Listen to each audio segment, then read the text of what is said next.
There you go. So it's probably just as warm here as it is there, huh?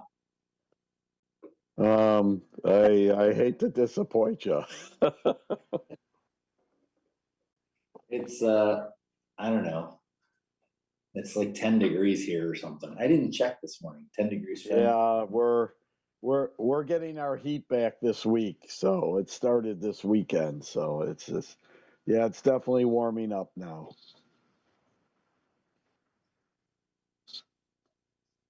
We had a beautiful. It was so warm on Saturday. It was above freezing. Yeah, yeah. My sister told me that in New York. She mentioned that it was actually where it was like in the like 40 or something like that. Yeah. Well, it feels like a heat wave when it's been below freezing for months. Oh yeah, yeah. Like yeah, January and February were cold. So. Well, even Florida this year was cold in January and February.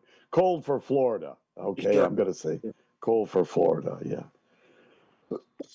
But no, it's coming. Spring will be coming sooner than you think. I planted more bulbs in the fall, so I'm looking forward to them coming up. Oh, they'll be coming. So. Yeah. They're all under snow now. Well, yeah, but they don't mind that. So, they will keep going.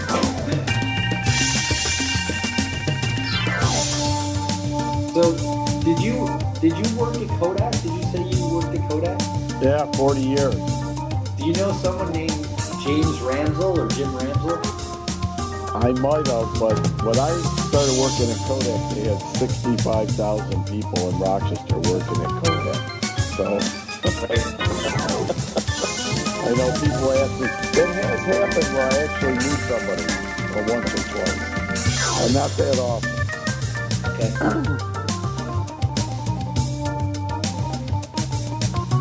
That's my wife's uncle. He worked at Kodak until near the end, I'll say that. Okay.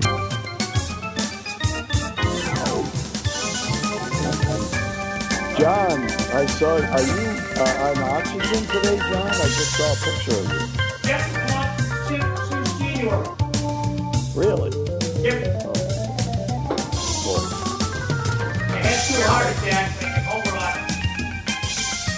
Wow. Sorry to hear that. I didn't know that. It is what it is. I hate it, but I love my wife. Well, that's important. That can be hard. I'll be back in for 3 days.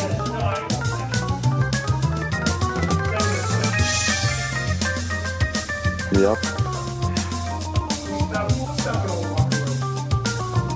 Yep. A lot less people die at home. A lot of people die at home. Yeah.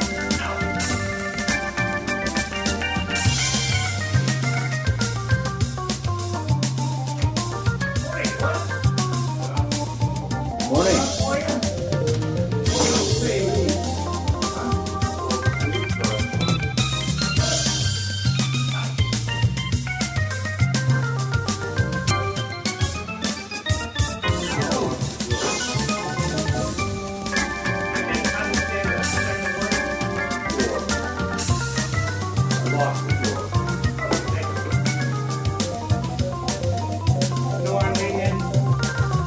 I have no idea. No. Well, Bill did. I did. He went down to the problem. I was the on-site reporter, so I'm all ready to give the nice report.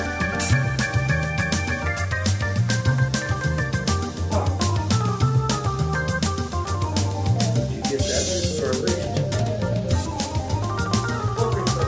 The chair. No, that's the guy.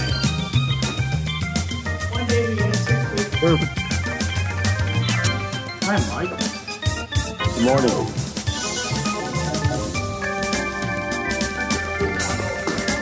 Yeah, that's why I moved my stuff here.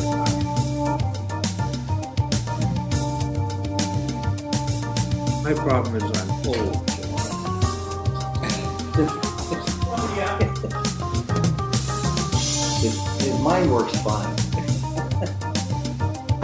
This one, stay in the room. I was impressed yesterday. Iran bombed attacked Cyprus.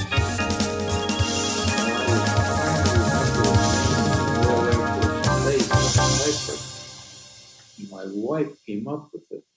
How many Yeah, that's pretty. fighters, how many fighters did they knock out yesterday? US fighters? I don't know. I don't think any. Probably not very Oh, many. a bunch. Iran. Oh, In Kuwait. Oh, I'm on the ground. No. Reject. Yeah, but those weren't American pilots, I don't think. Sure. Yes, they were. Okay. Channel 5 wouldn't miss a shot to dump on Donald Trump. I don't think this is about Donald Trump. Channel 5 thing. Okay. Now there we go. Well, with the Democrats, it's always about Trump. Oh, so Iran claims they knocked out 200 fighters. So that's not the same thing. No, Israel says. Well, let me rather than just see if I can get a lot of it. Yeah. Yeah. Here we go. Good morning, everyone. Welcome to the Dawn Patrol. I'm Cliff Krieger, your host. We have with us Dr. Bill Johnson from UMass Lowell, and we have Mike Smith from Florida. You're down in the Tampa Clearwater area, right? Yes, that is correct. And how's the temperature down there? Well, it's supposed to go to the high 70s today. I think, let me just take a quick look. I think it's like 60 something now. Oh. 62 now. Well, we're up to 12 from a low of 6, going to a high of 21. But it's sunny. Yeah, my sister said this last weekend was nice in Western New York, and it got it up to 40. But you still got a few weeks left. So, wasn't it Punxsutawney Phil said that it was going to be a late spring? Yeah. He did. Yeah, Yeah. that rodent was right. Yeah, he might be. I think he may be more accurate than this year than the other ones who have a better record. So. And that was Unfortunately. Eileen Delrossi zooming in. How are you, Eileen? Good morning. I'm good. How are you guys doing? Okay. How's your car transmission? Oh, it's good. I've been very, very lucky. So I'm going to just keep going with it. I take care of her. I've learned to start to talk to her. I try not to drive her too much. And I don't know. I pray every time I get in it. It's going. It's good. Knock on wood. Okay. Well, the national debt is $38.8 trillion plus. Good news. In history, on this day in 1807, the U.S. Congress passed the act prohibiting importation of slaves into the new slaves into the country. There's a start. A slow start. We were behind the UK on that. Yeah. But ahead of a lot of other people. In 1867, the U.S. Congress passes the first Reconstruction Act, bringing southern states into the Union. In 1877, 2 days before inauguration, the U.S. Congress declares Rutherford B. Hayes the winner of the 1876 U.S. presidential election, even though Samuel Tilden had won the popular vote. In 1917, the enactment of the Jones-Shaffer Act grants Puerto Ricans U.S. citizenship. I'm of the opinion, I'm probably a minority, that we ought to cut Puerto Rico loose and let it be an independent country. I'd do it over 5 years, and at the end of it, Glad you're not the president. I would give them the opportunity to vote to become a state. And if they voted to become a state, They stay? John, I they don't think Cliff got that memo that he's not the president. No, I know I'm not the president. I don't even talk to the president. So, Cliff, if Puerto Rico was a freestanding state, don't you think Russia would try to take them over? You mean like they did Cuba? Strategically, it would be a wonderful thing to do, wouldn't it? Yeah. To make Cuba a state? I'm missing something. No, I meant Russia take over like they did Cuba. Oh.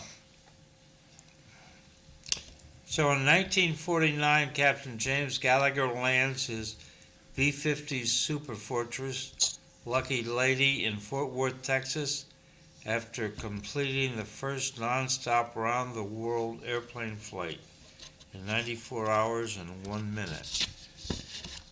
A B-50 is a souped-up B-29. He must have refueled in flight? Or did he have enough fuel to go around the whole world? Yeah, I think he had enough fuel to go around the whole Oh my world. goodness. He had So, the Bombay had fuel tanks. Okay. In 1965, the U.S. and Republic of Vietnam Air Forces began Operation Rolling Thunder, a sustained bombing campaign against North Vietnam, which I participated in for a little bit. In 1969, in Toulouse, France, the first flight of the Anglo-French Concorde was conducted. And this is a special for John McDonough. In 1978, the late iconic actor Charles Chaplin's coffin was stolen from his grave in Switzerland. Does that happen often, John? Almost never. Did they ever find out the reason why they would take his coffin? There are crazy people back then, too. Yeah, okay. I don't know. I should have done more research. I never knew that until you told me that, Cliff. Oh. In 1821, Carl Who would Schur- steal a stained, stinky coffin? Because you decompose within the coffin. The coffin lasts a lot longer than the person in it. Correct. Yeah, that's just... So Karl Schurz, born in Germany, German-American general, Civil War, lawyer, politician, 13th United States Secretary of the Interior. He passed away in 1906. Karl Schurz's famous quip was, "My country, right or wrong, when right to be kept right and when wrong to be set right." So I'm impressed. Karl Schurz is a symbol of what an immigrant can do in the United States. In 1904, Dr. Seuss was born. He passed away in 1991. 1931, Mikhail Gorbachev. Can I just interrupt you for 1 second, Cliff? Yes. We're not paying attention to what Cliff says. We're reading other things as Cliff is reading this stuff, just to FYI. Please continue, Cliff. Okay. Cliff, I just want to add one thing. Today on the national days, Today's is National Read Across America Day or Dr. Seuss Day. So I just thought I'd throw that in there since you had mentioned Dr. Seuss. Good catch. Yeah, lots of schools have people come in and read to the students, like city officials or people from school committees or things like that. So it's a big thing. I know Lowell always celebrates it pretty big. Wow. Well, there was a email from, must have been from Jen, in which she talked about, Liam Skinner talks about reading in the Lowell schools and goes on for a whole page about emphasizing reading at home, all that kind of stuff. So Mikhail Gorbachev, the last leader of the Soviet Union, was born in 1931, won the Nobel Prize, passed away in 2022. That was a pretty good run. In 1791, John Wesley, English cleric and theologian, passed away, had been born in 1703. He's the one who gave us the Methodist faith, which is, sort of strikes me in its beginning was sort of a proto-Pentecostal faith. Today is Texas Independence Day. So, there we are. Didn't it get split over a divorce, Cliff? Did what? The Methodist Church, didn't they break away from the Catholic Church because of a divorce? No. No. That was the Church of England, Church of England, okay. the Episcopalians. The Methodism was a splinter off of the Episcopal Church. Okay. John Wesley also composed many hymns. Yes. Probably hymns that people know. I could get a list if anybody's interested. No, don't think so. Well, in local news, we have the election to fill the late Senator Ed Kennedy's seat up on Biggin Hill tomorrow, Tuesday, 3 March. We need to encourage people to vote. Cliff, on March 2nd, 1962, Wilt Chamberlain scores 100 points in an NBA game, a record that still stands today. That is true. That's from the audience. So, we're at war. Yes, we are. I'm not sure what the goal is, but I think I know. Regime change. I'm not sure that. Well, I am. Because they've done nothing but brag about that guy's dead. And Channel 4 is so afraid they're going to get chastised about something, they're calling the guy by his baptismal name. The dead guy. I never even knew the dead guy's name last week, but... Ayatollah Khamenei? Oh, no, he has like 4 or 5 names. What do you mean? I assume he's not baptized considering he's not Christian. So when you say his baptismal Well, they're using name, a longer name for the guy. Okay. Where they got it from, I don't know. Channel 4 is funky. Channel 5 is funky. I just listen what I have to. When they start going on political, I just change the channel. So yeah, I've been looking at all this and thinking about it, and I was talking actually with Kathy this morning a little bit about it, is I look at this as money.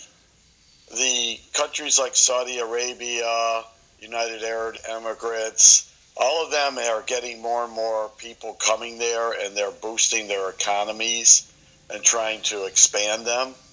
You can't do that if you don't have a stable Middle East. So if they can stabilize Iran to be similar to the other countries and not worry about all these terrorist attacks, then everybody benefits. I think it's less about the other countries have gotten away from the religious aspect. I think they're becoming more a bit more secular, and their economies in the long run will benefit from a stable Iran. So that's just my take on it. Well, the regime that came in when? 79? Yes. Yeah. These are 12ers. 12ers, that's a common term. We all know what we're talking about there, right?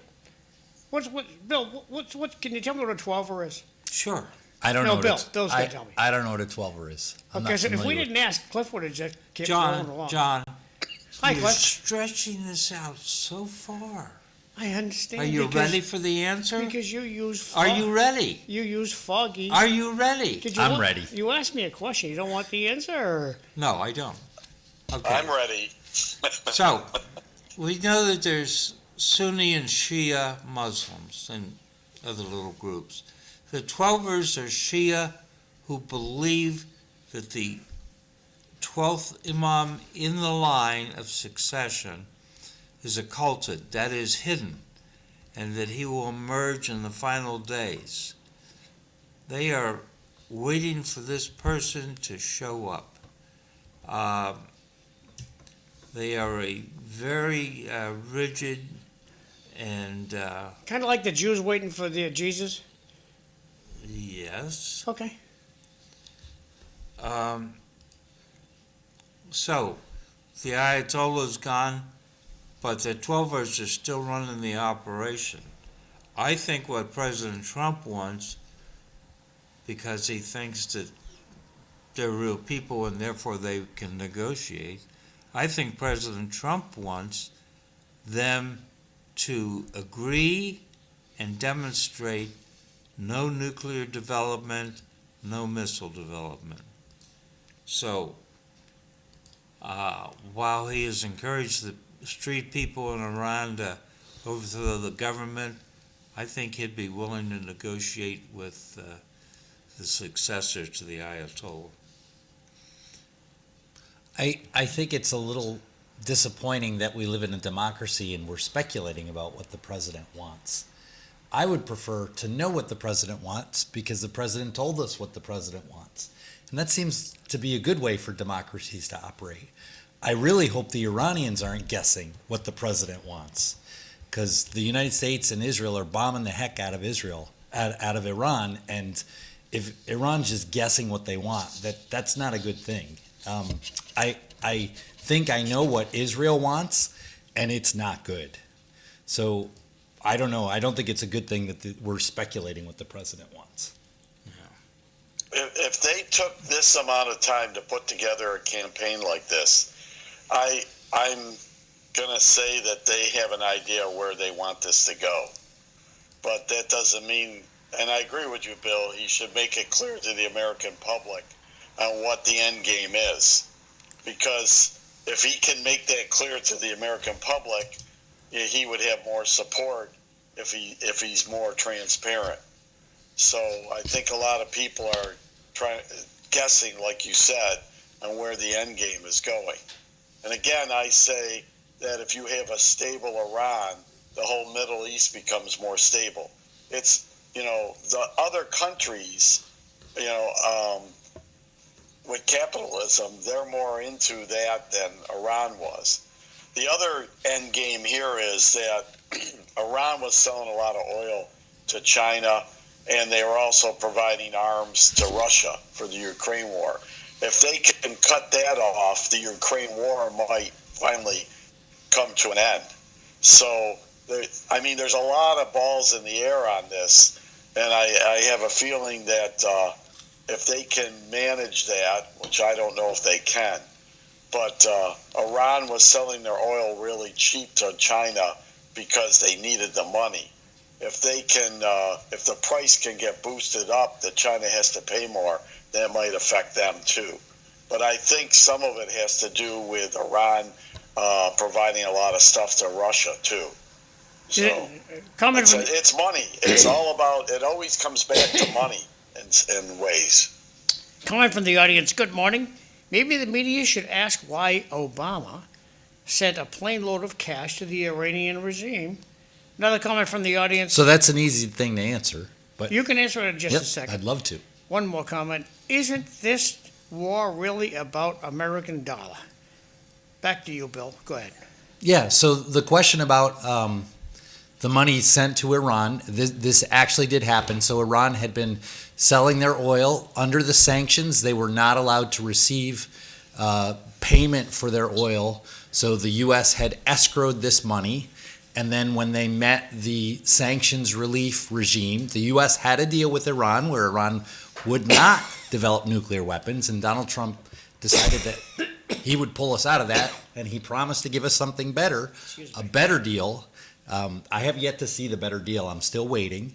But under the deal where Iran would not develop nuclear weapons, they would receive their money, which we were holding in escrow. So that's the money that was sent to Iran. The U.S. did not send our money. They sent money that was Iran's money, payment for Iran's oil to Iran. Excuse me. That's the situation. Wasn't it American money? No, it was Iranian money held in U.S. I thought he sent American cash. Never. No, why would you do that? Wait, I think you Presidents don't two take are questions. talking two different things here. Presidents don't take questions. The Democratic presidents don't take questions. John is talking about that they were American paper bills on pallets. And Bill's talking about the fact that this was, since the dollar is sort of an international currency, that these were dollars that belonged to Iran. My point is, it was American money that got shipped there, not Iranian money. The U.S. has no ability to produce wrote him a Iranian check. money. Could have wrote him a check. Okay. So what's the difference between a check and cash? You got to go There is cash. no You got to go difference. cash it at your bank. They give you your money. In U.S. when you go to the bank, do you get Iranian Now, money or do would you get you U.S. give- dollars? Would you give a corrupt organization $1 billion in cash? If How much they- do you if- actually think hit their treasury? So if it is their money and they agreed not to have a war and not to develop nuclear weapons, probably, I don't know the dollar amount. You said $1 billion. I don't think it's that high, but it's a lot of money. 50 cents, 50 cents. How But- much of the 50 cents actually went to the government? It's their money. No, It's their money. It's the government's money. It's government Iran's money, and they didn't get it. It was stolen. So now we're getting into the governance of Iran, which I am not in defense. I'm not going to, sit here and say, "Oh, everything works the way it should in Iran." That doesn't make sense. But it was their money. No, John, Bill is right. That was in escrow. Yeah. I understand, but they got American currency. Obama sent them American currency. He could have wrote them a check. But as you pointed out, where are they going to cash it? Come back to New York They go and down to their cash it? bank. They go down to their bank and cash the check. They had been sanctioned by the U.S. and other countries all over the world, so no bank would work with them. Right? You understand, this was the policy of the United Here's States, a check. was to squeeze Good them. luck, Charlie. Here's your check. How often do you get a payment for anything that's not? So the reason they sent them the money was because they agreed to not develop nuclear weapons. Oh, That was the and, deal. And did they? No, they didn't until Donald Trump Twice. pulled. No, they didn't until Twice. Donald Trump pulled out of the agreement. They had nuclear inspectors coming in from the UN. They were not developing nuclear weapons. I'm going to turn it back over to Cliff, but in my eyes, they created nuclear weapons twice. They were not developing nuclear weapons, and Donald Trump pulled out of the agreement. Thank you, Ayatollah. Back over to Cliff. Okay. So, Well, I have to step in on this. Technically, Bill is right. They did not develop a nuclear weapon. Technically, But they were enriching uranium to the level where it would have been very easy for them to build nuclear bombs. And that's one of the reasons why we're in some of the mess we're in now. And they had hidden facilities that were, if they were doing everything on the up and up, they didn't need to build facilities that were 300 feet underground. Mike, were these that. facilities built before or after Donald Trump pulled out of the nuclear deal? They were already building this stuff before Trump was even president. They were working on this. It took years to put these things together. So, and you can't trust this regime. They have, when you have the type of people that are running that country, you can't trust them. They have not kept any of their bargains or any of their agreements. They say, yes, I'm going to do it, but they don't do it. So, Mike, the U.S. also made a deal, a nuclear deal with Iran. We said we would relieve sanctions on Iran. The deal was signed, everything was ready to go, and Donald Trump pulled out of the deal. So you can't trust the United States either. Well, the other thing, too, part of it is they weren't allowing the nuclear inspector, the people to come in and do the inspections. They let them come into certain areas, but they wouldn't let them come into other areas. And that's part of why we're down this road, because they cut them off from going in and doing the inspections. Couldn't verify. So, Two things. One, Fru is here. Hi, Fru. Hi, everyone. Hi, Bill. Hi, Mike. Hey, Fru. good morning, Fru. Good morning. I think that my second point is that I think Mike touched on something that a lot of people don't think about, but yesterday or Saturday, Claire Berlinski in her blog put up a long article about the fact that in a lot of ways this is about Taiwan and making sure we retard the ability of China to go after What's the Taiwan. word you used? What?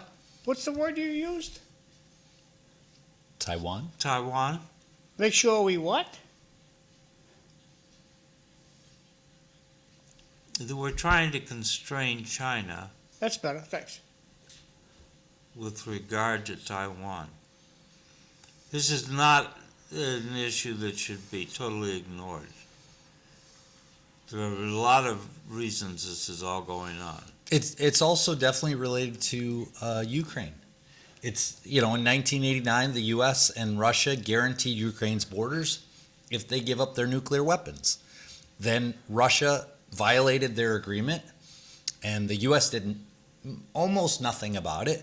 So every country in the world now sees the only way I can protect my sovereignty is to have a nuclear weapon. And so I think that plays into it as well. I think it goes back further than that. It goes back to Libya, which had a nuclear weapon program, and they gave it up. And then we joined with Europe in going after the leader of Muammar Gaddafi in Libya. Yeah, I mean, in terms of nuclear proliferation, I don't think history is on our side. I think we have been sloppy with, we've told people don't develop nuclear weapons and we'll make sure nothing bad happens, and then, bad things happen, and we don't carry through. In the words of Crocodile Dundee, you don't bring a knife to a gunfight. Go ahead, Fru. Well, I was listening to everybody. They said, so they are going to stabilize Iran. I mean, we are so naive, and the media here is out to really make Americans look like fools. Did we stabilize Iraq? Did we stabilize Libya? Did we stabilize Afghanistan? What are all these lies about? When we know exactly what it is. Let's be realistic. They say, the Bible said, do unto others as what you want to be done unto you. Let's face the camera and really speak the truth. It's not that I'm listening to what people are saying, the media, honest media are saying. But here, we are vying to the domestic this and saying the people are jubilating. Would you be jubilating no matter how bad your mother is, no matter how bad your father is? A stranger comes to the house and kills your father, would you be jubilating? Let's face it, That's just a simple question to all of us. It's the media that's spinning, doing the spin. It's easier to start, but you cannot control. That's true. So, some wag was What's a wag? a wag. I don't know what a wag is, Cliff. Well, in this use, it is not a wild guess. A wag is someone who makes comments in a supposedly funny way. That'd be me. Yeah, like you.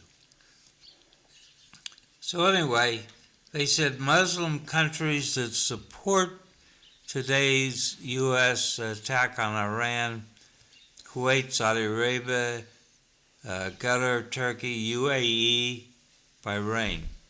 Muslim countries that do not support today's U.S. attacks on Iran, and he listed France and the United Kingdom. Although it turns out the United Kingdom has agreed to the use of UK bases for certain activities, so that turned around a little bit. Cliff, does it also mean that all the American diplomats and the American regime that have been negotiating peace and signing deals with Iran, have they been all very stupid? All those experts that have been going there and doing all the research and the weapon inspectors, they were foreign, they were not Iranian. Have they been stupid? So does it mean that if we sit here and draw conclusions, mean we say all those experts who were doing this were stupid?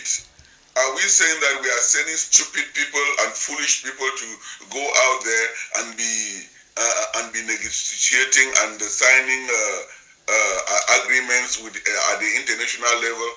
It seems to me that we are telling ourselves that everyone that has every American diplomat that has preceded has been fools. They've not known what it is to do, and it is only now that God Savior is come with the almighty decisions. Is that true? I wouldn't put it that way. I think that the diplomats are smart, hardworking, knowledgeable, but the guidance they were getting from the political leadership left something to be desired. Jamming this in there, whether you like it or not. Yesterday, 3 U.S. F-15E Strike Eagle fighter jets were brought down and suspected friendly fire by Kuwaiti air defenses during. So it looks like Kuwaiti shot them down. They'll buy us new ones. Yeah. Nobody got hurt. So most from looking at the news, in my mind, mostly around the world, women of Persian extraction are dancing the streets over this. They're happy. In the U.S., non-Persian women are protesting. So, well, I think we have to be careful too. It doesn't much matter that this group is happy and this group is not happy. There's a question of if it's our right to do this, and I think Fru brings up a really important question, which is how good is our track record? And he mentioned Libya, Afghanistan, and Iraq. I would also point out, and I think this is important to keep the history in mind, the reason Iran is such a big problem and such a powerful nation until recently, perhaps, is because the United States destabilized Iraq. And Iran and Iraq were always counterparts to each other in the region.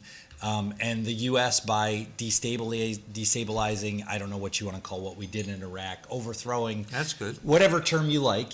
By doing so, we made Iran incredibly powerful and influential. So I think, in a sense, we've created problems, not solved them. Certainly in the case of those three countries, I would defy anyone to say we did a great job in Libya, Afghanistan, or Iraq. I hope things turn out better in Iran. I'm not hearing a lot of encouraging things out of Washington. Yeah. Yeah, I think we were particularly not very smart in Iraq, in which we had for a few days we had a Army 3-star who was managing the operation and doing a good job, and then we replaced him with someone who wiped out the government infrastructure in Iraq, and it went downhill from there. But you asked, are we doing the right thing? Was this constitutional? Secretary of State Marco Rubio briefed 7 of the 8 members of the Gang of 8, the ranking party members in the Senate and House, and the majority and minority leaders of the appropriate congressional committees. Well, I got to ask you, if you want regime change, what do? Take out all the ballparks? I'm sorry, take what? If you want regime change, you take out all the leaders. And you say you wouldn't have done it that way. How would you change? How would you conduct a regime change? Are you asking me? No, I'm asking Cliff. He's the one who said I wouldn't have done it that way. I would have try to work within the governmental structure and try and find the right people. The way President Trump is doing it in Venezuela. Have you seen the movie Independence Day? Yeah, I think so. The president in the movie goes up to the big alien at Area 51, where he's being held captive. He looks the alien in the eye. Hey, look, we want to work with you. What can we do to work together? And the alien looks him right in the eye and says, die. Now, that's the kind of treatment we've been getting from Iraq. Yeah. So, Trump got word through channels that the leader of Iraq, is it Iraq or Iran? Iran. The leader of Iran, thank you for the correction. The leader of Iran, along with 40 of his top people, were going to have a secret meeting on a Saturday morning. And kaboom. We sent them a big balloon. And it's very effective. And you would have just kept talking. Talk is cheap. It's not working. So I want to go back to a question you asked, Cliff, about is it constitutional? Yeah. Now, the Constitution is very clear on who has war powers, and that's Congress, not the president. I would also point out, you started the show by saying we are at war. If we are at war, then it's not constitutional.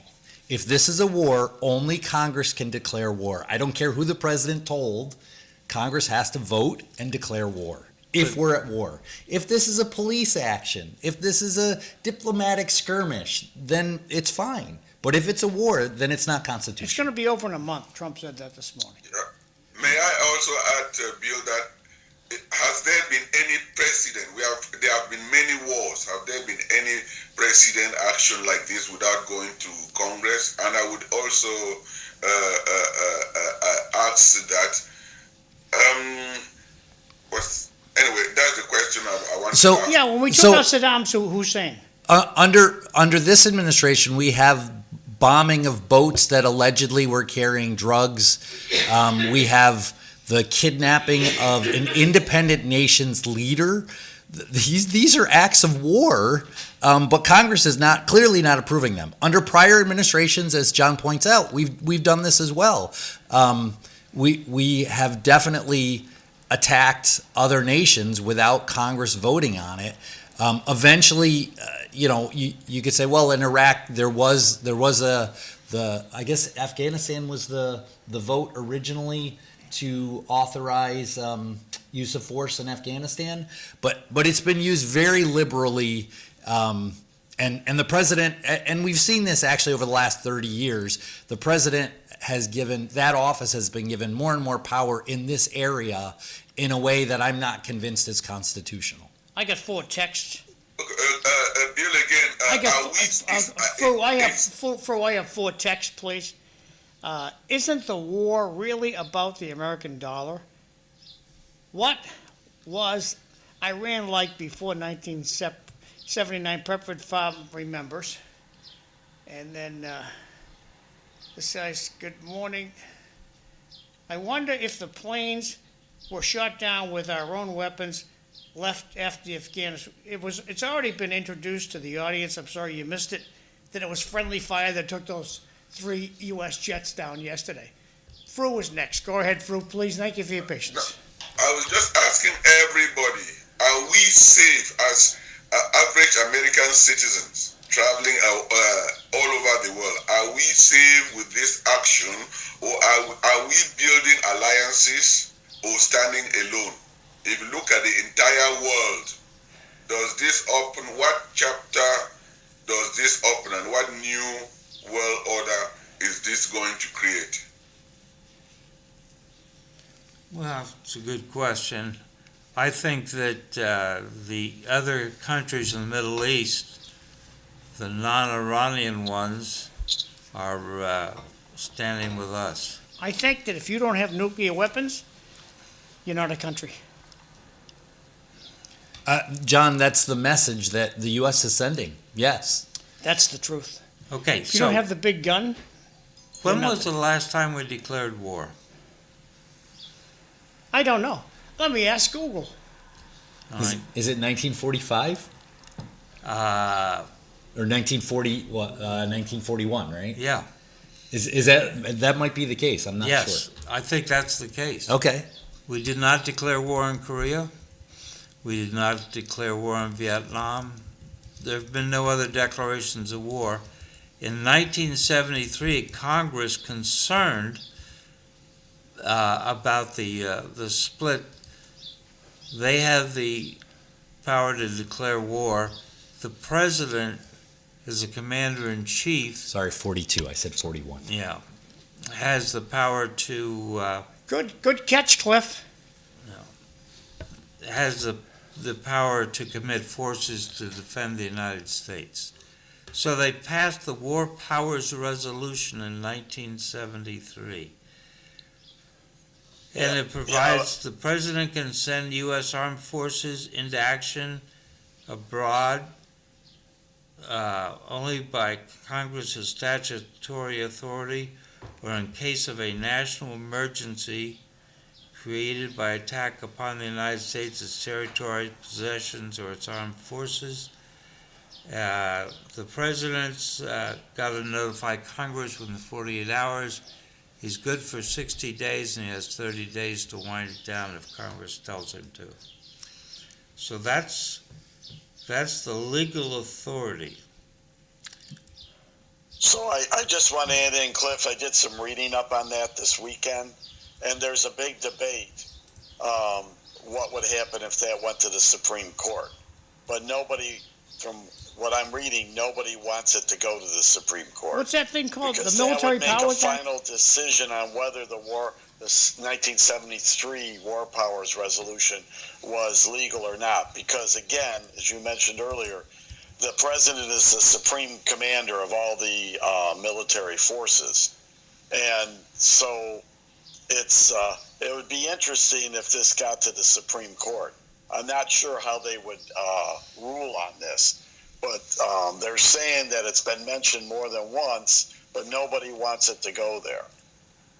Yeah, I would point out that the U.S. bombed Iran last summer, 6 months ago, and I never saw a vote in Congress saying this was good, this is bad, this is what we want to do, this is not what we want to do. And by the way, I want to be clear about this. I'm not saying the president is doing wrong or what. I think Congress is, well, I don't want to say abrogating its responsibilities because somebody will get upset. Go ahead. I'm Congress, not upset. Maybe they'll call. Congress is not doing their job well in that if they have the only right to declare war, then they should control that right. And if the president is stepping on their toes, they need to say something. And I think that's important too. So, but in my opinion, the president has become, and this is the last, 8 administrations, the president has become incredibly powerful in this area, and I don't think it's constitutional. I think Republican and Democratic presidents have overstepped the line on allocating troops using force. 132 times. You can keep talking and talking and talking. Yeah. It's 132 times presidents have done this since 1977, you said, Cliff? 1973? 73. And every president from Nixon to Biden have used the reported War Powers Act. To Trump. All the way through Trump. Thank you, blue underwear. That's not fair. That really is not fair. Yes, it is. No, it's not. Yes, it is. I'm speaking. You hate Trump. I do not hate Trump. Yes, I you want him to be the do. most successful Yes, you president. do. I think his policies are unconstitutional. I'm reading what it says I think here. what he does I'm is reading bad. what it says here. And it says Nixon. Nixon to Biden. It doesn't say Trump. Where does it say Trump then? So Donald Trump is currently president of the United States. Tell AI. So this is a show about truth, not about what AI says. I understand. We'd like to talk about the current administration, which includes Donald Trump. Maybe you don't recognize Trump as president. He was legally elected in this country last November. I don't know if you remember. Yeah, I voted for him. Okay, good. Did you? I didn't vote for him. Okay, I had an inkling that you didn't vote. Okay. I didn't have very good choices at Can the we get poll. back over to Cliff? We can argue until the sun goes out. I think it's unfair for you to Call you allude blue or underwear? imply that I'm a Democrat. I've never been a Democrat. I don't like Democratic candidates. Like my friend Melanie Gilbert, you're democratically leaning. I'm actually not. Your take. So Back to Cliff. I think we're losing off the topic here, as I said earlier. What's the end game here? And as I mentioned earlier, and Cliff said, this has to do with China and Russia. So if Iran becomes stable, that helps all the Middle Eastern countries, Egypt, Saudi Arabia, United Arab Emirates. So that's good for them. If Iran becomes stable, what's good for the United States is you don't have them helping Russia in the Ukraine war. And also, possibly, China is not going to get cheap oil anymore, so they're going to have to pay more like everybody else. And they may not get as much as they want, so that helps the United States. So, again, everybody's looking at the bombing going on, but you have to look at the bigger picture and what's the end game of this. And I think that, like Cliff said earlier, with Taiwan, if China is not got a friend there that's going to give them oil, then that affects them because they don't have their own oil. So again, it's the money. It's all about money involved. It's always about money on how all these things play out and who's going to benefit and who's not. I got two comments from the audience, and they say, if our government was serious about retaliation, they would have wiped Saudi Arabia off the map after 9/11. Good point. Moving right along here. They aren't Iran's neighbors coming to their defense. In fact, it's the opposite. He said, why aren't our Iran's neighbors coming to the defense? And then the members of Congress only care about how much wealth they can attain while being in office. That's from Bart. Good point. Thanks. Back over to you, Cliff. To back up your point, Bill, I don't think the people in Congress know how to cut a deal. Fru. I was going to say that, sometimes guests on the show feel as if they are not permitted to express what they see, because when you say something that does not subscribe to the popular opinion being expressed on the show, most people give you names that you are Democrat, you are this. It looks like, I think I have always felt very, very uncomfortable that we turn the show into a partisan show instead of looking at things and looking at it from a patriotic point of view and seeing what is good and what is not good. So I think at some point it just becomes like when you say something, people will spin it around and turn and make you and give you and give a dog a bad name. Well, Yeah, I agree with you, Fru. And as far as Bill goes, he just has the whole purpose of this show is to have differences of opinion and to listen to what people are saying. And then, you have to make your own case on why you think yours is more a better opinion. So as far as Bill and you go, Fru, I mean, I try to always listen to you guys are done. And then if you're making a good opinion, I'm going to agree with you and let you know that. If I don't agree with you, then I'm going to try to give my opinion in a factual basis so that it makes some sense. At least, and then if you think it doesn't, then I'll listen to you guys making, a counter opinion. But again, the whole purpose of why I got on this show is because people are going to have different opinions. And if you don't listen and wait till they're done, how do you form a counter opinion or a response to it? Well, from where I sit, okay, our side got to win. Our side got to win has got to go away. Democrats have got to realize that they're wrong sometimes. Republicans have to realize they are wrong sometimes. And so do the unenrolled. The unenrolled, there's a rise in the unenrolled. We'll see what happens this week. But so far as our side's got to win, you're going to find people. There's 132 times presidents have put our forces in a war-like circumstance. 132 times. And Channel 5 goes like, never happened before. It's all about our side's got to win. We live in a democratic state, and our side's got to win. Don't you understand that? I'm done my rant. So I do want to mention one actor that they haven't yet come up, which I think is super important. Mike, you're painting what is a relatively rosy picture of we want Iran to be stable, and we haven't talked about Israel at all. Israel, in my opinion, has played a pivotal role in these actions. And this is not just the United States acting alone. This is the United States acting in coordination with Israel. Israel has definitely very different incentives than the United States does. And so I think that's really important to recognize as well. If Iran is stable and a friendly regime to Israel, they would be happy. But if Iran is weak and an unstable regime, I'm not sure that Israel is much less happy about that. So I think, we could say everybody just wants Iran to be stable, but not all the actors have, necessarily good faith at their heart. That's not clear to me. And of course, you could say the same thing about the U.S. too. This is about oil. This is about money. This is about power. The U.S. doesn't seem to get involved in countries that don't have significant oil wealth or Very true. Other, we don't seem to be very concerned about Moldova, and yet we're the Mexico. Transnistria. We're hiding.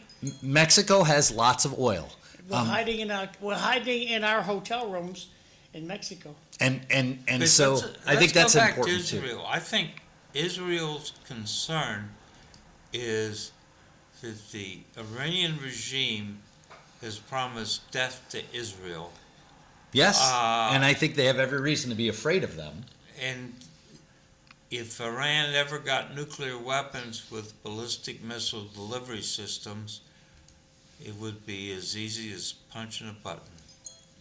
And there'd be no coming back. It would be another Holocaust.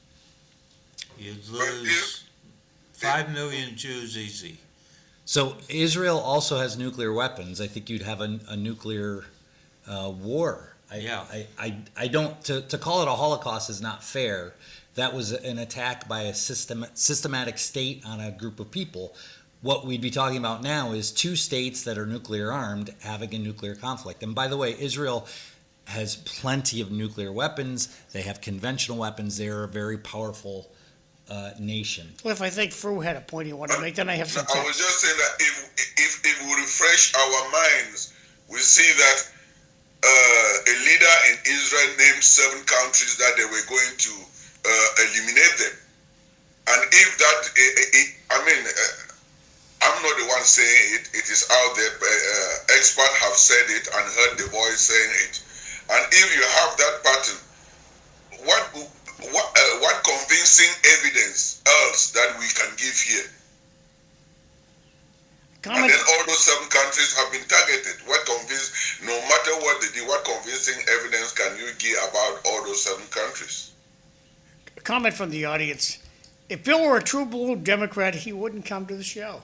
He would respect the blue team's locker room and stay home. Think about some elected officials and his shitty manager. They are true blue Democrats. One more text. Respectfully, Iran hasn't been stable in the region for decades. Back to you, Cliff. Okay. All right. Well, I think I was going to point out to Bill is that that's a good point because I didn't think of that. Israel, if Iran is friendly, that's great, and if they're weak, that's great for them too. So, Israel just wants Iran not to be coming after them. Okay, so we're running down on time, and we haven't got to the question, does this attack conform to the rules of a just war? And I think that we can start on this, but we're going to have to finish up. Well, we should give Fru the last word. He's going to skedaddle, I think. All right, Fru? Well, a just war, Cliff, it depends who has the microphone, and it depends who controls the air media. If you don't have a backing one to come and explain, because whatever we are saying, people are listening only to one side of the story. You never hear on the other side of the story. So you have to have a balanced and fair view of things before you make a conclusion. Yeah, but... Yeah. Do right we not air both sides of the story here? I think what Iran, think about this, if you were in Iran's position, you would say, look, we have not developed nuclear weapons, even though they may be actively doing it. We have not attacked another nation, and yet we're being attacked. How about Saddam Hussein? We did the same thing when George Bush was president. Yes, we did. And we don't believe them. The UN Charter explicitly says we're supposed to value or respect the borders of other countries. You got 15 seconds, buddy. 15 seconds, then I got to go. Fru. Yeah, is this the end of the UN or what? Maybe so. We'll be back. Thanks. Yeah. Thanks, Fru. Thank you, Fru. Yeah, good night, Bill. Shut your mics off. I'll be back.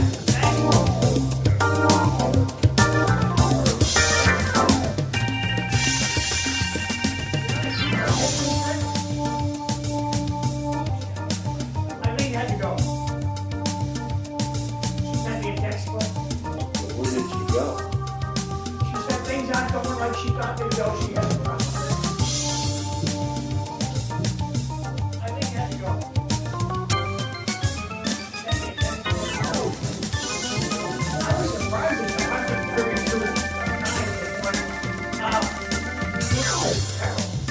Well, a lot of them are very small, right? I mean, if you think about Vietnam, Vietnam was significant. We're talking about 49,000 Americans killed in Vietnam or something.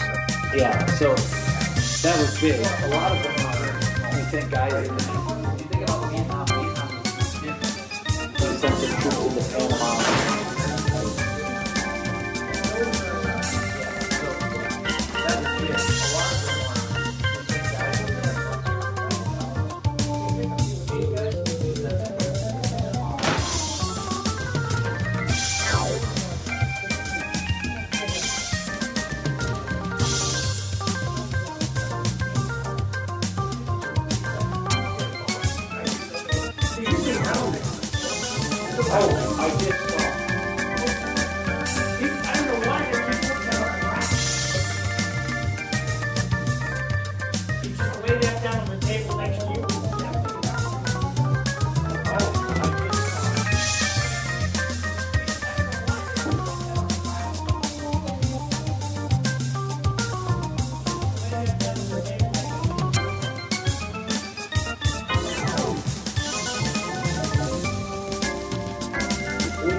U.S. declared war first on Japan. Yeah. That was in December 41. And then Germany declared war on the U.S. And then the U.S. declared war on Germany. That's why I got it wrong. Yeah. Got it. I was trying to figure out, like, why did I think 41? Well, that's when we declared war on Japan.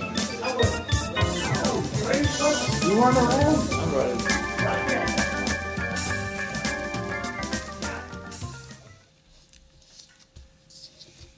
Good morning, everyone. Welcome to City Life Show. I'm Cliff Krieger, your host. I'm joined by Bill Johnson from UMass Lowell. He's on the financial side of business. We have Mike Smith down in Florida, and we did have Eileen Delrossi. She's had to drop off for a while.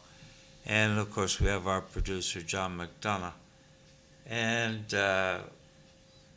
in the previous show, we spent pretty much the whole hour talking about what's going on in Iran. And a question we didn't get to, which I think is worth getting to, is this a just war? And I'll talk about that in a second. But first, I want to remind everyone, tomorrow there's an election to elect our state senator, not for everyone, but for Lowell, Dragut, Tewksbury, I think Pepperell, Chelmsford maybe, to replace Ed Kennedy. Not Chesford. Not Chelmsford. I don't think Chesford does. There's only one item on the ballot, and that is the state senator, and you get a chance to pick.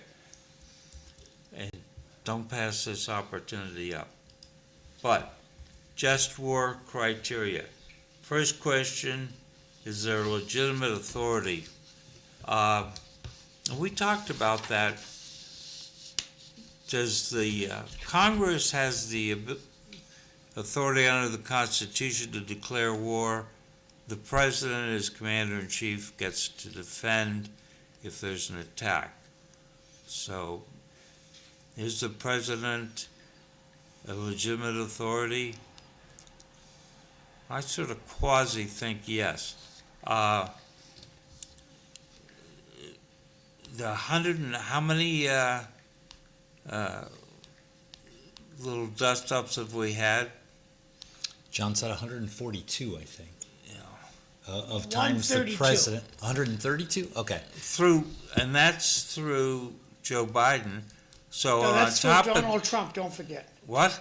Through Donald Trump. Oh, I thought you said through Joe Biden. All right. I did, but Bill insists, Dr. Bill insists that we include Trump. I would have added a couple more Yeah. I think for Go ahead. Trump. bombing Abe Lincoln and George Washington. but I think attacking these boats in the Caribbean definitely counts as using American force. Yeah. So, all right. Is there a just cause? Defense of the community, protection of allies, or redress for wrongful acts? A lot of this we get from St. Augustine of Hippo. Hippo? Where the hell is Hippo? It's on the north coast of Africa. Never heard of it. Is there a right intention? What is your inner disposition? Must act with a mindset comparable with a judge, firm yet guided by love and compassion.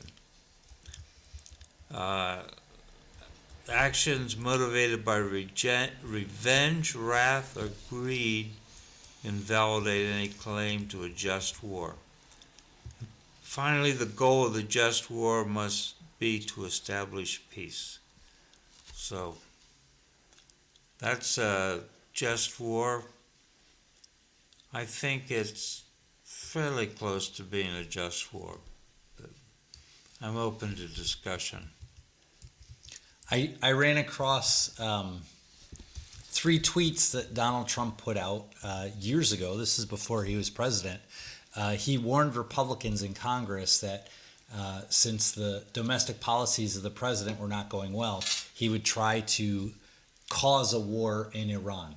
These were 3 tweets sent out in 2012. It makes me a little nervous. I hope that's not the case, but I think everyone would agree, I hope everyone would agree, that if the domestic policies of the president aren't going well, he didn't just blow the negotiations with Iran so he could cause a war in Iran. That, I think, would make it, I hope everyone would agree, an unjust war. Unjust war. If you brought up the country hippo, I never heard of it before today. And the internet says it's an ancient port off the coast of North Africa. Seems it doesn't exist anymore. Yeah, Does hippo still exist? I don't think so. Oh, okay. I understand. So, Bill's got a good point. What did they call this place before we discovered it? Who? Cool? Who? What did who call what place? You Well, mean what the was city of Lowell? What was the United States called in 1300? By whom? By Anybody. By Europeans? Anybody. I wasn't here, and neither were my ancestors. They So didn't Cliff- exist. They Cliff will spoke flip- native languages that I don't speak. Cliff will flip that out someday. He'll find out what they used to call it before Christopher Columbus, and he'll flip that out, and he'll expect us to understand what it is. There was no name for it because it did not exist. So why does hippo still exist in your mind? Because I've always heard it as Saint Augustine of Hippo. So this is a famous theologian and saint. philosopher. I'll have to get a picture of his holy card. Let me. St. Augustine of Hippo? Yeah. So, and while we're doing this, John got that number of 130 some actions from AI. He looks like a pirate. Do you want me to see if I can get a better number? Is that what you're looking for? No, I was going to say that I used AI to ask a question about the election on There is Tuesday. St. Augustine of Hippo, Okay. just in case you're wondering. With his And- pirate hat on, and then he has his popely hat on. And And he has lightning over here or something. He's back to you, Cliff. Sorry. And the AI engine, Claude, came back and said, I have no historical information beyond May of 2025. So there are some limits to AI. Anyway,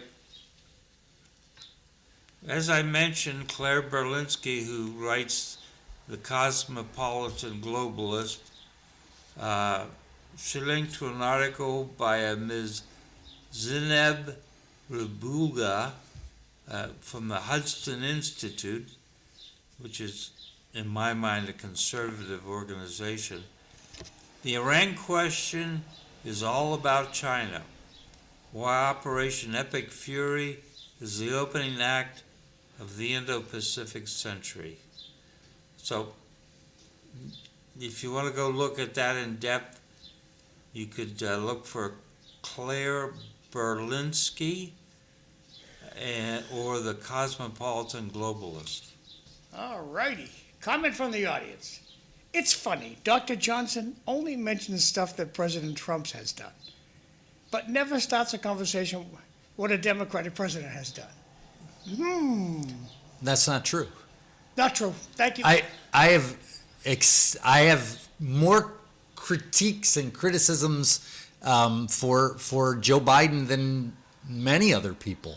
I think he did many things very poorly. Just to cite one, the pullout of Afghanistan was a complete disaster, and he deserves at least 75% of the blame for that. So I think that was absolutely a terrible thing, the way the U.S. pulled out of Afghanistan. And since Trump is distracted, Pakistan has gone to war with Afghanistan. So we have an actual war between Afghanistan and Pakistan going on right now. That's a disaster. Oh, well. Did either one of them have oil? No. That's why we don't care. So, I wanted to engage. They got nothing for us. We don't need them. There are those trade routes that go through them. But I want to talk about President Trump's tariffs. Oh, another text, Cliff. What about Huckabee, Tucker Carlson, that God gave the entire Middle East to Israel? If they want it, they should take it back. It caused quite a stir over there. Interesting comment. Back to you, Cliff. Thank you for the interruption. I'm sorry. In my mind, Tucker Carlson is in one box and He's gone. Mike Huckabee is in another. He's gone too. They're both gone off the microphone. Goodbye. Well, I don't know. I Yeah. thought I listened to Huckabee over the weekend. Through what media? Television. Okay. I like both of those guys, but I haven't seen them on the microphone for a long time. Yeah. My wife, Tucker Carlson is Tucker sort of Carlson, my wife loves the guy. seems to have gone off the rail for me. Just like, what's her name, Owens? Owens seems to have gone off the rail. I'm not sure. Candace Owens. I'm using my old age excuse, hard on names. But the Supreme Court struck down Trump's tariff use since he came back in office, which he was doing under IEPA, the International Emergency Economic Powers Act, another case of Congress delegating to the president. But, and people make this sound like a big deal, but I don't think it was a big deal. I think it was an administrative thing. He's back with tariffs under another authority. So one of the important things, and I think I mentioned this at the last in the last program, if now that this is found to be unconstitutional, does the federal government have to give all the money back?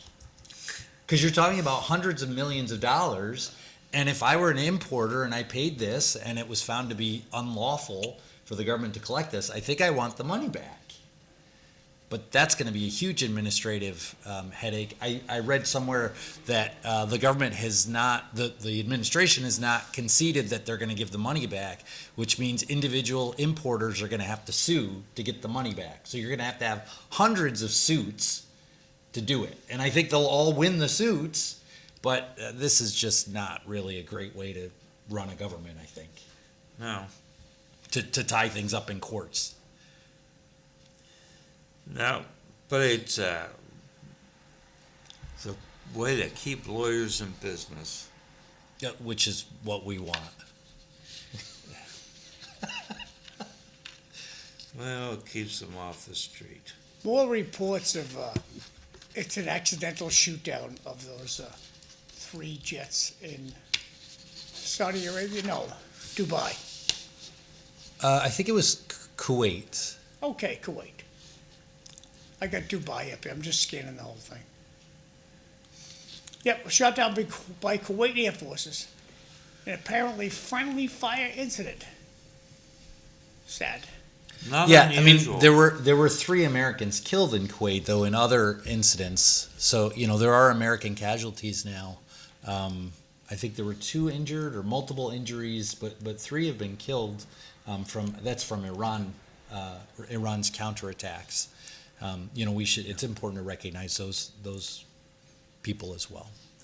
Back when the United Kingdom had a bigger military budget, they published a monthly recognition journal to help people learn about recognizing friendly equipment and enemy equipment.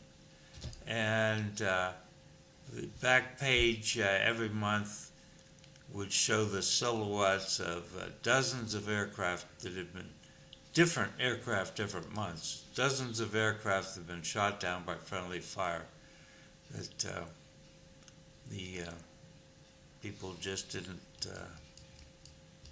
communicate well. No, did not communicate well. So friendly Hey, Cliff, fire as is a a real retired thing. fighter pilot, how long do you have to eject? I mean, your plane's been hit. You get like 1 second to get out of there? How often do you have to? Because you scramble your brain. Am I dead or can I still fly? I'm going to guess that's the first thing you ask yourself. Yeah. Maintain aircraft control. If you can maintain aircraft control, you keep flying. So, But you get into places. My supposed last flight is an F-4 backseater. I was flying with a snake bit front seater, and we were doing a low-level navigation mission. He was getting a check ride from the standardization and evaluation team, and we were going into France. And we were above a cloud level, and we found a sucker hole, and we went down. what's a sucker hole? A sucker hole is a hole that sucks you down low and maybe is not a real clear area under the clouds. It's like a big downdraft. No. You're a sucker if you go down there. Oh, okay. And so the standardization evaluation pilot, the flight examiner is called for short, tried to get some spacing and go down behind us and did a barrel roll behind us, and he stalled the airplane in the clouds. The backseater was on his first mission in Europe. In the squadron, and he's calling off the altitude, and the front seater says eject. Backseater ejects, and he gets a swing and he lands. Front seater doesn't make it, which changed my pre-flight briefing for the rest of my life, in which I said, I will try and tell you if we're going to eject. If I don't have time, I will apologize to you on the ground. Because if the front seater ejects, he blows the back seater out. And it saves time, a second. Comment from the audience: do other countries put tariff on goods shipped to the U.S.? And Yes. Consider the American government has gotten away with stealing more than $35 trillion over the past 30 years. Stealing tariffs is nothing burger at this point. That's from Bart, thanks. Got one more, no, we're all set. Good, thanks. We got a text from work. Doesn't go. Yeah, so I think the way the question was asked about the tariffs, when the U.S. exports to other countries, countries do put tariffs on U.S. imports to those countries. But I think the way the question was asked, do countries put tariffs on goods coming to the United States? That's not the case. But maybe I missed the text. No, I think that's right. And they do other restrictions. In the last couple of days, Japan just reduced some restrictions on importing U.S. cars into Japan. So, But I would point out before the tariffs put in place by Trump, the world was at nearly, if not the lowest, one of the lowest levels of tariffs we've ever had. So we've been sort of moving to lower and lower tariffs over time. And Trump coming into office and putting in place tariffs means other countries put in place tariffs. Of course, there were tariffs before that, the first Trump administration and then the Biden. Did President Biden introduce any tariffs? Let me finish, because I'm heading right where you're saying.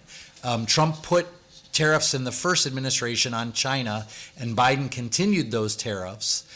So it's clear both the Trump and Biden administrations are not traditional free trade type candidates or presidents in the way that, say, Ronald Reagan was. So both Biden and Trump seem to like tariffs, at least to some extent. Going off to the announcements, these will take me a minute or so. State Representative Rodney Elliott, who's retiring from, he's not going to run for re-election for state rep. I talked to Rodney on Friday. We'll talk more about that tomorrow. And but he's still hosting the St. Patrick's Day party to benefit the Bridge Club. Bridge Club does a lot of good things for some people who are troubled with things, and good organization. This year they're honoring Jay Linehan on Saturday, March 14th, 9 a.m. out to Lindsay's. It's a fundraiser. Tickets are $50 a piece. There's a QR code. If you take your phone out of your pocket, put it in camera mode, and you zero in on this guy right here, a link will come up, bring you there, and you can help out the Bridge Club today. Moving right along. Irish Cultural Week starts next week, and starting this next Sunday. So we'll talk more about that as the week goes on. But you might want to take if you like the ultra, a lot of good stuff, dancing, food, a lot of smiles. Take your phone out of your pocket, take a picture of this slide. You might enjoy some of that stuff over by St. Patrick's Church. The annual Guy concert is out in Tingsboro at the Tingsboro Sportsman's Club, 90 Westford Road in Tingsboro. The best Shamrock dinner you're going to get anywhere. All tickets sold at the door. Just show up. Seniors, old buckaroos like me, not Bill. Bill's got to pay $12, but the rest of us pay $6. So that's going to be on March 17th on St. Patty's Day, 4 to 8 p.m. Yeah, let's see if there's anything else. We got Daffodil Day, March 19th at Lowell General Hospital. If you're interested in that, take your phone out of your pocket, take a picture of this slide. They'd love to see you over there. $10 per bunch, $12 per potted daffodil.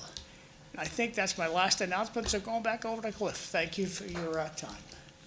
So, once upon a time, before my time, we funded the federal government with tariffs. We only got the income tax in 1913. I think that's right. Yeah, the 16th Amendment, I think, yeah. So I heard someone suggest we could go back to funding the government with tariffs. I don't think so, but... So the tariffs, I think that if we put, I'm sorry, I don't have the numbers right off the top of my head, but if we put like a 50% tariff on every single import, it would account for something like 4% of our budget or something. So basically, you'd need to, have tariffs that are far too high to get rid of income tax. And we got a presidential assassination out of tariffs.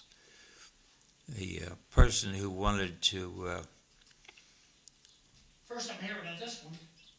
wanted to be the in charge of some port where tariffs were collected.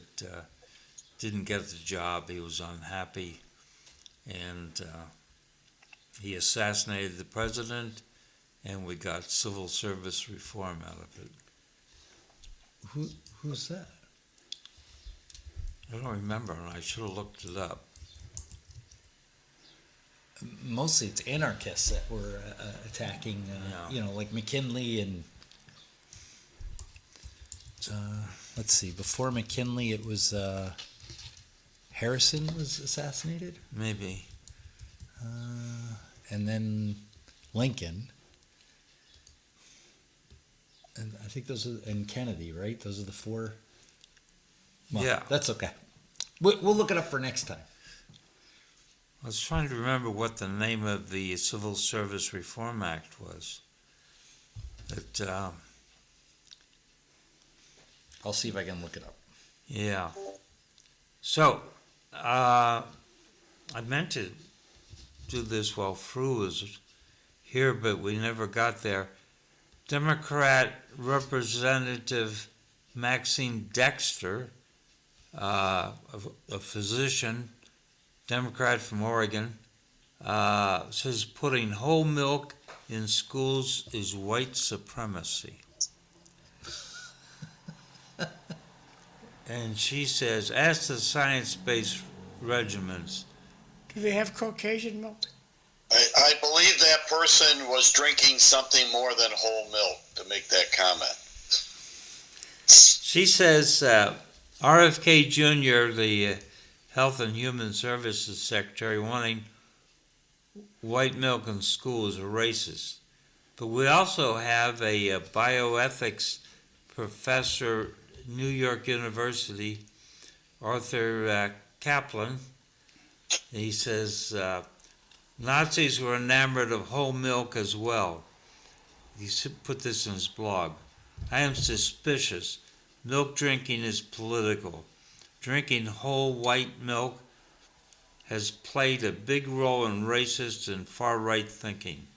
In America, drinking whole milk has for years been a part of the alt-right white nationalist messaging in tweets, memes, and videos. So I'm not. I did find the answer to the assassination thing, so I'll get to that in a minute. But I have to. So it is true that drinking whole milk increases prices for milk farmers. They then get more money for their cream, which I think is a much more likely thing. I question some of the health assumptions going into encouraging children. When you remember, our children in the United States are the heaviest they've ever been. We have an obesity problem by children. I'm not sure that whole milk is the right thing to be doing. I'm not a medical doctor, so I'm not going to go too far down that path. But we have lots of people not being medical doctors saying all kinds of crazy medical things. I got to jump in there. There's growth hormones that they give cows. Does it transfer to their milk? Nobody wants to look there. But if the growth hormones are ingested by us, we're going to grow. Sure. The Food and Drug Administration's role is to ensure that our food supply is healthy. So if we're trusting them to do the right thing, then they know the answer to that, and they regulate the right things so that we are healthy.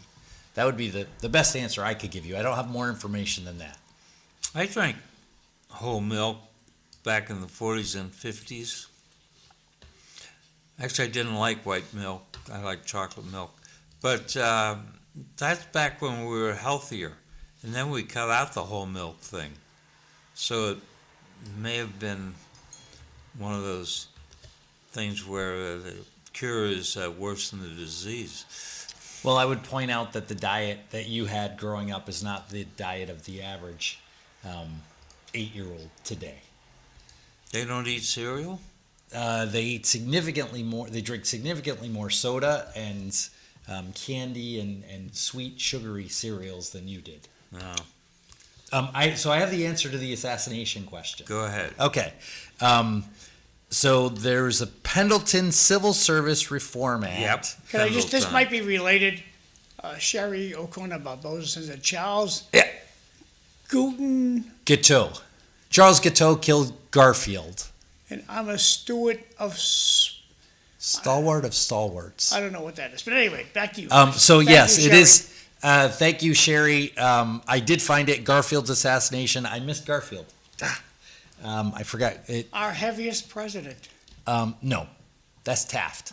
Taft, okay. So Garfield was assassinated by a deranged officer seeking amplified and public demand for reform. So civil service reformers established a National Civil Service Reform League and undertook a major public campaign for reform. But it's related to the Pendleton Act. So thank you, Sherry, for being quicker than us to come up with the answer. Let me just ask you guys this question. Some of these assassins, they just want a voice.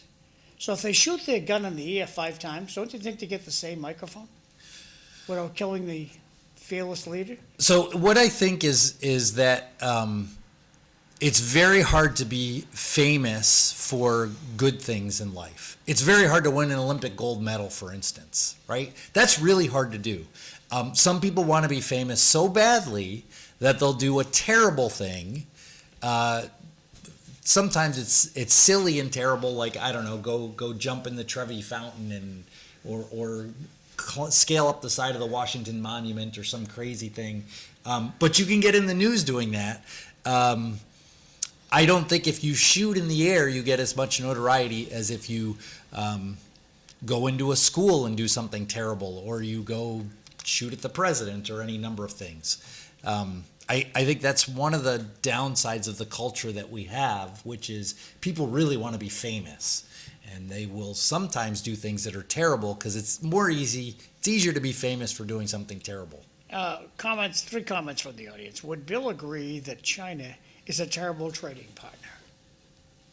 And moving right along, if milk is racist, I can only imagine what she would label snow.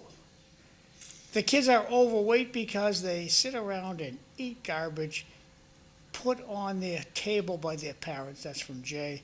And is school on time today? Yes, school's on time. Bill, you got any comment on your... So the first China? question is China. Is China a terrible trading partner? I think that was how it was asked. Yes. The U.S. has created a system where we get cheap stuff from China, and they provide cheap stuff.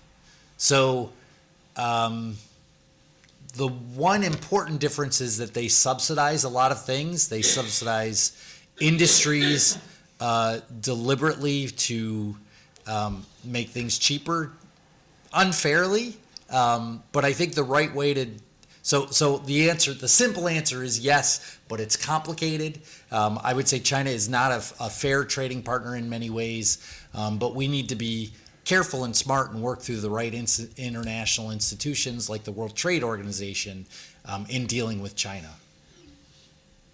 But I think it's a complicated issue. Well, the Chinese, before we started trading with them, could never have produced aircraft carriers such as these. And that's thanks to the wealth they've got from selling to the world. This is what the Chinese have, and they're only going to get better. They have nuclear weapons, aircraft carrier, jet fighters, great aircraft carriers. They're a world-class country. Back to you, Cliff. Okay. I would, well, Go ahead. I would be careful saying that their military is world-class. They're not there. Their aircraft carriers are much smaller than ours. They're not capable the way ours are. They're not capable of projecting power in the world the way the U.S. does.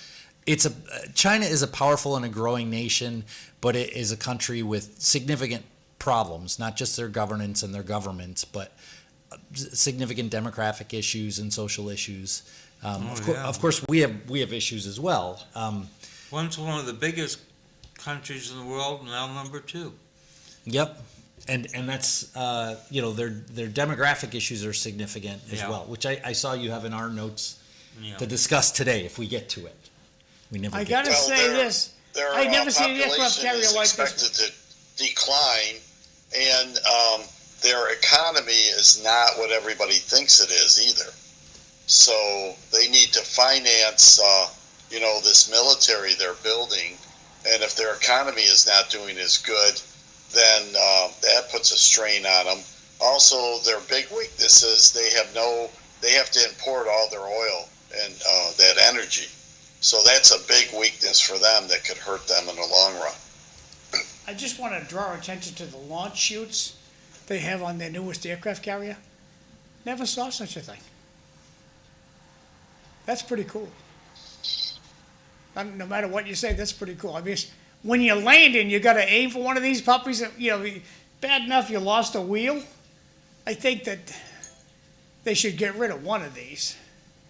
So that you got a crazy wheel when you're landing. Where the hell are you going to go with it? How are you going to fit in? The furthest one up is... This guy? Yeah, that's the angled deck introduced by the British after World War II. And when they're recovering aircraft, that is, you land at an angle to the carrier, and if you don't grab a wire, you do what's called a bolter. You bolt, you go off and come back around and try again. I don't see that being possible. What do you do if you have a Wangler wheel? A wheel that won't, it's no longer straight or missing? You're gonna die. You come alongside and bail out. Good thinking. Back to you guys. But that's just a Chinese aircraft carrier. Never saw such a thing. Pretty cool. So, Susan Rice, who most people probably don't know, she was President Obama's UN ambassador for a while and a national security She's advisor. a looker. Yep. She is a looker. She served President Joe Biden, and she was on a podcast with someone who I don't know, Preet Bharara, and she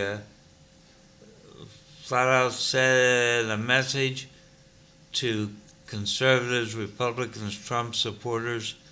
She says, quote, "You've taken the need of President Trump, you allowed him to bully you." And she was also talking about elites in the academic world, people like Bill. I'm not an elite. And she says, we're not going to forget that you did that. And you better have your documents ready, because when we come back into power, we're going to take you to court, make you pay, shake you up. Cliff, Jay has a question for you. Talk about being famous. What is Hunter Biden famous for? He's an artist. He paints pictures. Understood. Who shouldn't have had a laptop in his lifetime. True.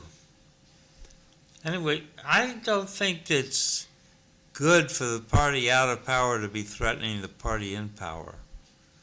It's not good for democracy. And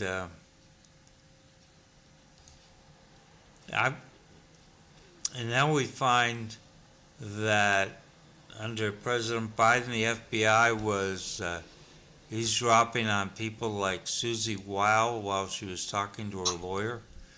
I mean, that's not good. And then Kristi Noem found out that some of her employees in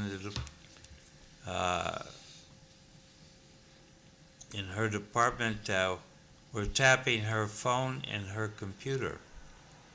Cliff, you know your iPhone's listening to you 24/7, even when it's shut off? Well, it doesn't respond very well. It's listening to your phone 24/7. Hey, Bill, it's coming up on 20 of. Yep. Anything you wanted to put out there before I pummel you with questions about Winterfest? No, I don't think so. I mean, I agree. I do want to say one thing about Cliff's comment. I'm not sure I understand the full quote of Susan Rice, but I do agree that we shouldn't be threatening each other. The party out of power shouldn't threaten the party in power. The party in power shouldn't threaten the party out of power. We should all understand we're all accountable. And if anybody in power, out of power, in government, not in government, is breaking the law, they shouldn't be, and they should be held to account. I mean, I guess that's what I say about that. This is not new, though. I mean, it goes back at least as far as Woodrow Wilson, who had one of his political opponents for president put in jail, whose name I can't remember now. He was Maybe Sherry remembers. Sherry will remember. But yeah, this kind of bullying of the opposition is poor form. Very regrettable. So, it doesn't help democracy, I would say that. So, Bill, the National Council of Teachers of English. No. We're going to talk a little bit about Winterfest. So Bill went to Winterfest yesterday. I wasn't able to go. Cliff wasn't able to go. I went on Saturday. It was the only day they had it. Yeah. Did I say yesterday? You did. I misspoke. It's all right. She's a good-looking girl, beautiful legs. Misspoke. Do you know her? There's the cake boss. So what did you see when you were down? Look at this fiery. So that was actually a really cool display. They had like a natural gas display where they pumped, not natural, propane like through fountains. Wow. So you have like water, and then at the top of the water it's burning. That was pretty cool. And they had like instruments hooked up to propane things where you could play like a piano, and it was like a calliope, but it would be burning the propane as it comes out of the calliope. That was pretty cool. And they had this kind of thing going on. So yeah, that was really nice. I really and the weather was really good Saturday too, which helped a lot. It was probably close to 40 degrees. I really like That's this. last year, sorry. It's still beautiful though. I really like that the city does this kind of thing, and I encourage everyone to get out and do these events. You know, it's just a nice thing for the city to do. So I was happy to be there. The weather was good. Yeah, it was super cool. A lot of fun. We had soup there, and did the soup thing. We've done the soup thing, I think, 4 years now, my wife and I, and so yeah, I guess there was a furry convention. I missed that. So that's this year. Beautiful pictures. Yeah. Well, as you see, it was sunny and quite warm. There's a puff of nice gas. So where did you park? I parked on the street over by City Hall. Okay. These pictures of Robert Bill's Facebook page. Pretty cool. I think they should use Jersey barriers, but that's okay. Cars are easily put in place. Or maybe dump trucks. There's the cops all happy, having a great day. I think they were happy because it was warm. No, this Winterfest is just so much fun. Yeah, it is. And this will be the last one I'm going to do. Then we're going to go back over to Cliff. This girl, beautiful woman, fantastic outfit, and liked it. Now, these kids with all these headphones on are all listening to the same song, and they're dancing to the same song. It's called the silent disco, John. They do it on cruise ships, and they can adjust which songs they want to listen to by a switch on the headphones. I didn't know that. Pretty cool. Yep. When on the cruise ships we've been on, they have like 3 colors, and you can see what color people are listening to. And if you think they're having more fun than you are, you can switch the color and listen to that song. Cool. Good idea. A lot of people having a wonderful time. I wonder if you've gotten any of these shots, Bill. I mostly took pictures of my family, so. This is the cake tent. I think the cake tent. There's a Lowell celebrating its 200 years old, 250 years old, so they're having a cake tent. Yeah, it was really nice. I didn't go in the evening after dark, but I went during the day with my 2 boys and my wife, and it was very nice. Winterfest Saturday was a good time. Thanks, Bill. Back to Cliff. Okay. So anyway, the National Council of Teachers of English is pressuring teachers and professors to drop the requirement that students learn to speak and write standard American English. It seemed a little weird to me because I think we benefit if everyone's speaking the same language. But how do you see that from the university perspective? I mean, you do expect the students to all use the same numbers, right? Well, in business, I think students need to be able to communicate in standard English. Of course, what they want to speak at home. If they want to use non-standard English, it's not a problem naturally. People can speak other languages at home. They speak Spanish or many other things. But I think there are big benefits to having a standardized, English used in certainly in business. Well, there is a myth out there, whether it's myth or truthful. The Russian Navy cannot win a war because too many languages are spoken on the boat. So the guy who's on the lookout spots a fighter jet coming in. He says in his mumbled Russian, there's a fighter jet coming in. So people don't understand what he's talking about. And by the time it makes its way down to the guy who has the button to actually shoot the fighter jet down, fighter jet's on them and has already displaced their weapons. Just my take. And I agree with it. Go ahead, Mike. I have the bigger question. So you go to Canada and they have two languages. They have French and English.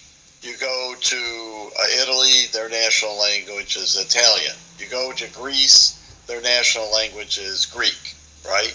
So why is the United States not ever had a standard, the official language? That's my real question. I mean, if we had, I know Trump made an executive order, but that can be changed. But I mean, wouldn't it make sense that you have a standard language in a country so everybody is, like Bill says, can communicate with each other? It's not that you can't learn another language or talk another language, but I look at the cost to the government. Again, I'm always looking at the money. So, Bill, maybe you'll like me for that. I like you because I like you. I know, but look at the cost of the government and businesses that they have to print all this in different languages in the United States.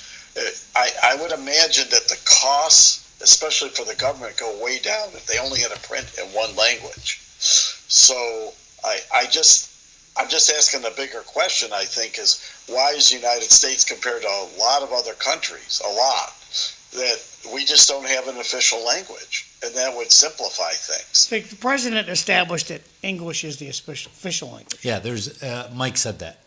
President Yeah, Trump.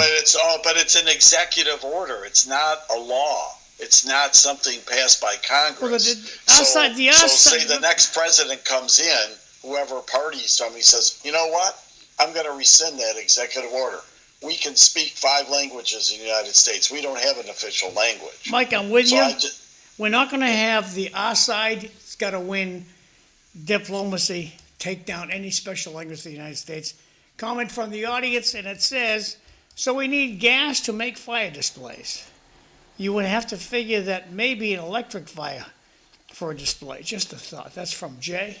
The governor's probably angry at Lowell for using gas instead of electricity for that gas display. When I watch YouTube, more and more commercials are in Spanish. True.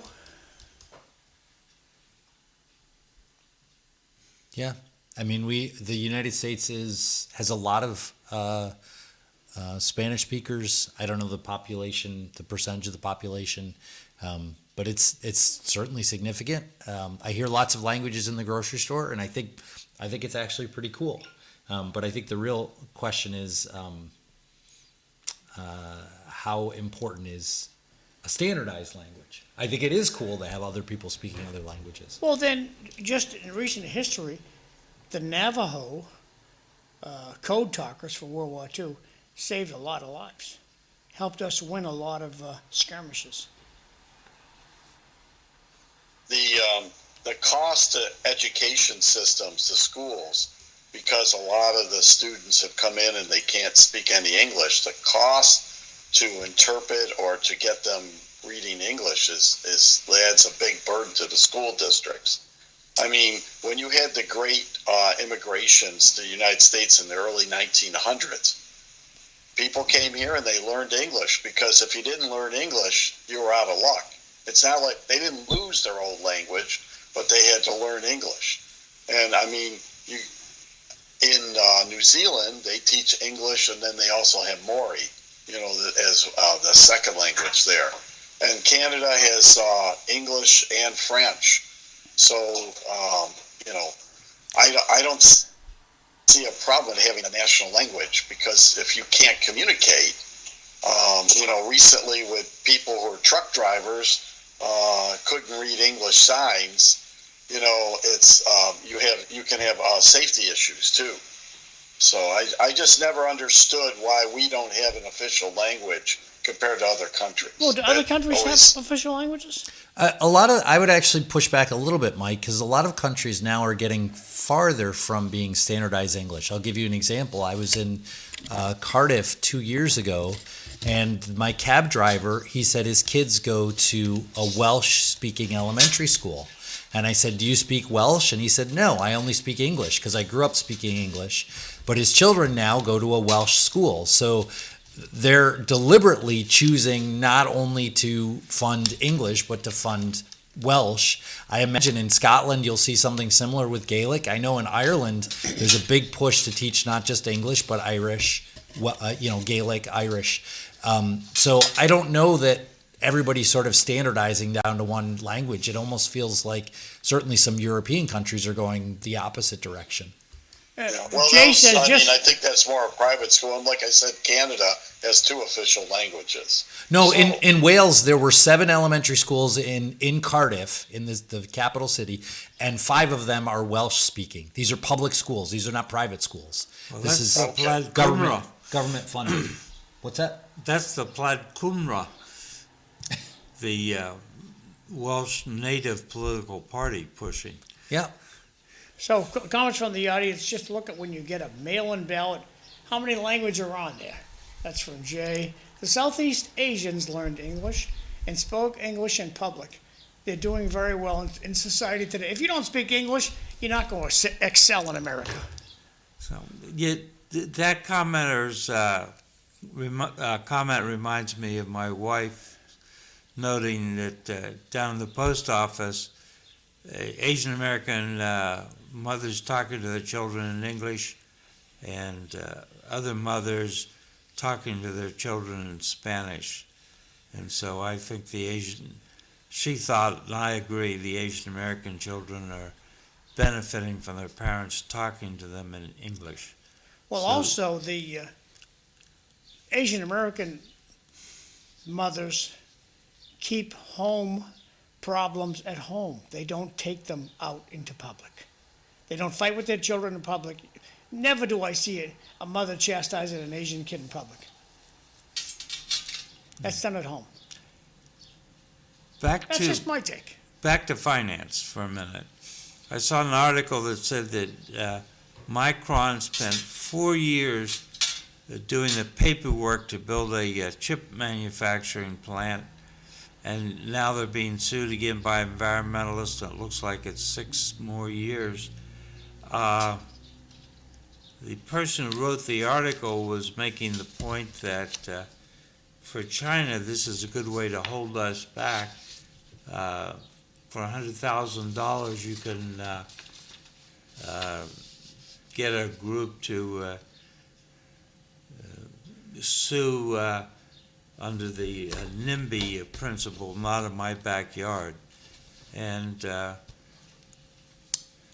I think that because we can't get a handle on energy, we're in danger of falling behind China, which is building coal-fired power plants these days. Yeah, I think I've said in the past that electricity is a problem. We have an infrastructure that was built up probably in the 20s, 30s, and 40s, maybe into the 50s, some of our infrastructure in terms of electricity circulation, but it was built at a time when the big circuits at houses were 60 amp circuits. Everybody's house now contains 100 and sometimes 200 amps. As your notes point out, people are charging their cars.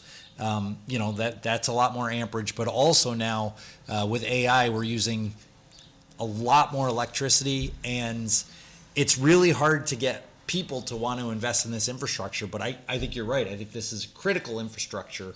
We should be, spending a lot more money on things because we're going to need it eventually. So Trump is pushing the idea that if you're going to build a factory, you ought to build your own power plant at the same time. Do you think that'll be a solution, or is that just going to fragment things more? Good idea. Yeah, I haven't heard this policy. I think if you're going to build a factory that needs a significant amount of electricity, you should be building the power needs with it. I don't think you want people just sucking off the grid, because you're going to put a lot of stress on the grid that was built, particularly if the grid's built for domestic, for housing. Yeah. You don't want people sucking massive amounts of electricity out of there. So I want to know more about the policy, but it sounds like a reasonable way to do things. So Well, I can add into that because I think it's Westinghouse, I believe I'm correct, is developed these mini nuclear power plants for industry, and they've been approved, and you may see those going online. They're not going to have a meltdown like, people think of a huge nuclear plant, but they're small. They use pellets, and they develop these compact nuclear power plants that you can use in industry. And those will be coming online, in the next year or so, where they're going to start using those. And maybe that's why Trump is inferring that they need to get their own power. And that would relieve the power grid of quite a bit of stress there. Good idea. So tomorrow City Life, we got Bob Hoey, Francisco Maldonado, and Tommy Bomo. The time is running short. The last comment of the day. Great show today. Thanks to Mike, Dr. Bill, and of course, BRD. That's from Bart. I just wanted to add on, in addition to the National Read America Day, today is also National Banana Pie Cream Day. So if you like banana pie cream, That's National, delicious. Have you tried banana it? cream pies, go and have one today. So. Well, while we're talking about food, I also... Or you can throw it in somebody's face, maybe. Well, that's what I was thinking, Cliff. Mike, I have one here for Cliff that I was gonna put us back on the camera so we can show me hitting Cliff with a banana cream pie. I didn't bring a pie, Cliff. Sorry to disappoint. yeah, but you bring good soup. Have we gone off the air? No, you have you have about 90 I was gonna seconds. say Bill and Ginger, his wife, make great soup. Oh, that's right. Oh, wait a minute. I got to add this in before we run. John, did you get my email that I sent you about Kathy with our bocce tournament, our 3-day bocce tournament? I missed the picture? it. I missed it. I'm sorry. Yeah, well, there's a picture I sent. Kathy's team won our 3-day bocce tournament. Wow. And she's wearing her bocce queen shirt the day they won. So I'll have to look for that. Congratulations. Yep, so. Thanks, Kathy. Thank you. Congratulations. Step into the shot so we can all applaud her. She's getting ready this morning. Yeah, they wanted you to step into the shot so they could see you. We're going to run out of time here, so yeah. But we have over 100 people participating in I'm that. just finishing my hair, though. Sorry. Okay. Well, congratulations, Yeah, we Kathy. lucked out. We went 5 games straight without a loss. That's good. We even beat Mike's team. Yeah, I know. Is bocce in the Olympics? No, curling is, though. Curling. So that's sort of like bocce on ice. So, Yeah. So. Hey, thanks, kids. We'll see you tomorrow.